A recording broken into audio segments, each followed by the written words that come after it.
بسم اللہ الرحمن الرحیم۔ فضائل اعمال، حکایت صحابہ۔ حضرت عمر رضی اللہ عنہ کا قصہ۔ حضرت عمر جن کے پاک نام پر آج مسلمانوں کو فخر ہے، جن کے جوش ایمانی سے آج 1300 برس بعد کافروں کے دل میں خوف ہے، اسلام لانے سے قبل مسلمانوں کے مقابلے اور تکلیف پہنچانے میں بھی ممتاز تھے۔ نبی اکرم صلی اللہ علیہ وسلم کے قتل کے در پہ رہتے تھے۔ ایک روز کفار نے مشورہ کمیٹی قائم کی کہ کوئی ہے کہ محمد صلی اللہ علیہ وسلم کو قتل کر دے۔ عمر رضی اللہ عنہ نے کہا کہ میں کر دوں گا۔ لوگوں نے کہا کہ بے شک تم ہی کر سکتے ہو۔ عمر رضی اللہ عنہ تلوار لٹکائے ہوئے اٹھے اور چل دیے۔ اسی فکر میں جا رہے تھے کہ ایک صاحب قبیلہ زہرہ کے جن کا نام حضرت سعد بن ابی وقاص رضی اللہ عنہ، انہوں نے پوچھا کہ عمر کہاں جا رہے ہو؟ کہنے لگے کہ محمد صلی اللہ علیہ وسلم کو قتل کے فکر میں ہوں۔ نعوذ باللہ۔ سعد رضی اللہ عنہ نے کہا کہ بنو ہاشم اور بنو زہرہ اور بنو عبد مناف سے کیسے مطمئن ہو گئے؟ وہ تم کو بدلے میں قتل کر دیں گے۔ اس جواب میں بگڑ گئے اور کہنے لگے کہ معلوم ہوتا ہے تو بھی بے دین ہو گیا ہے۔ بے دین یعنی مسلمان ہو گیا ہے۔ لا پہلے تجھی کو ہی نمٹا دوں۔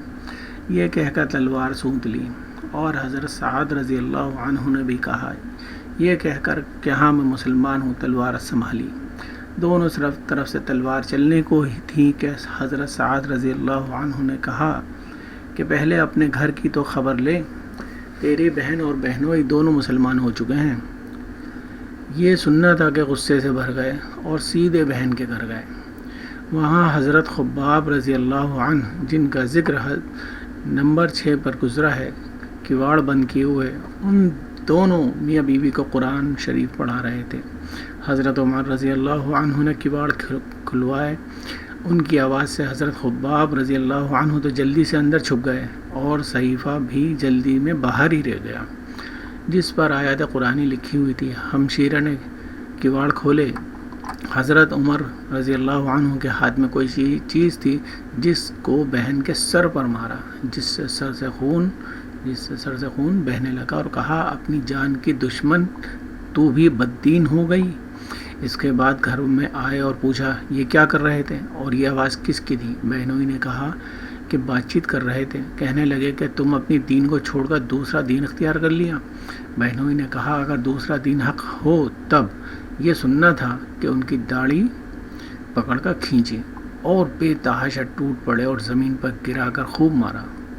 بہن نے چھڑانے کی کوشش کی تو ان کے منہ پر ایک تماچا زور سے مارا کہ خون نکل آیا۔ وہ بھی آخر حضرت عمر رضی اللہ عنہ کی بہن تھی۔ کہنے لگی کہ عمر رضی اللہ عنہ ہم کو اس وجہ سے مارا جاتا ہے کہ ہم مسلمان ہوئے۔ بے شک ہم مسلمان ہوئے، جو تجھ سے ہو سکے تو کر لے۔ اس کے بعد حضرت عمر رضی اللہ عنہ کی نگاہ اس صحیفے پر پڑی جو جلدی میں باہر رہ گیا تھا، اور غصے کا جوش بھی اس مار پیٹ سے کم ہو گیا تھا، اور بہن کے اس طرح خون میں بھر جانے سے بھی شرم بھی آ رہی تھی۔ کہنے لگے مجھے بھی دکھلاؤ۔ کہنے لگے اچھا مجھے بھی دکھلاؤ، یہ کیا ہے؟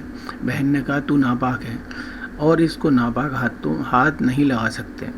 ہر چند اصرار کیا مگر وہ بے وضو اور غسل دینے کو تیار نہ ہوئی۔ حضرت عمر رضی اللہ عنہ نے غسل کیا اور اس کو لے کر پڑھا۔ اس میں سورہ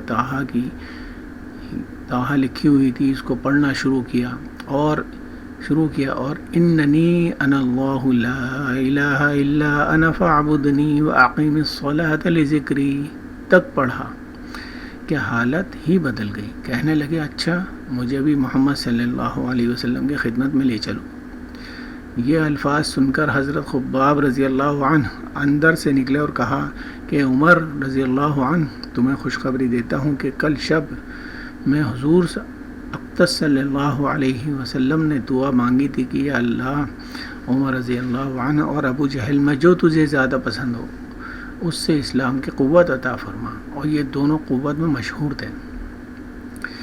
معلوم ہوتا ہے کہ حضور صلی اللہ علیہ وسلم کی دعا تمہارے حق میں قبول ہو گئی۔ اس کے بعد حضور صلی اللہ علیہ وسلم کی خدمت میں حاضر ہوئے اور جمعے کی صبح کو مسلمان ہوئے۔ ان کا مسلمان ہونا تک کفار کے حوصلے پست ہونا شروع ہو گئے، مگر پھر بھی یہ نہایت مختصر جماعت تھی، اور سارا مکہ بلکہ سارا عرب اس لیے اور بھی خود جوش پیدا ہوا، اور جلسے کر کے مشورہ کر کے اور حضرات کو ناپید کرنے کی کوشش ہوتی تھی، اور طرح طرح کی تدبیریں کی جاتی تھیں، تاہم اتنا ضرور ہوا کہ مسلمان مکے کی مسجد میں نماز پڑھنے لگے۔ حضرت عبداللہ بن مسعود رضی اللہ عنہ فرماتے ہیں کہ عمر رضی اللہ عنہ کا اسلام لانا مسلمانوں کی فتح تھی، اور ان کی ہجرت مسلمانوں کی مدد تھی، اور ان کے خلاف رحمت تھی۔ سبحان اللہ و بحمدہ، سبحان اللہ العظیم۔ السلام علیکم ورحمۃ اللہ وبرکاتہ۔